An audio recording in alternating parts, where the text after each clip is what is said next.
না বুঝে যদি আমি শুধু শুনে গেলাম তাহলে কিন্তু আমার ভিতরের যে রুহুটা সেটা জাগ্রত হলো না।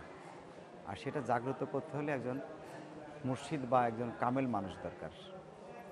লালন সাইজির ঘরের যারা দীক্ষিত তাদের সঙ্গে যে যদি আন্তরিকতার সাথে বসা যায় তাহলে তাদের মুখ থেকে লালন সাইজির অনেক বাণী শোনা যাবে সুন্দর সুন্দর।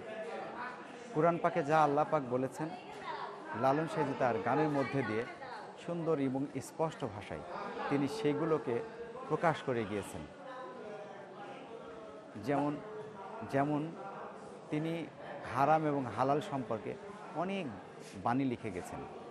আসলে তো গান না, এটা এটা লালন সাইজের বাণী। বাণী মানে সত্য কথা। আসলে সত্য কথাটা প্রকাশ করে গেলেন আমাদের তো বোঝার দরকার। আমরা যদি না বুঝি তাহলে তো আমরা সেটা নিয়ে খারাপ মন্তব্যই করব।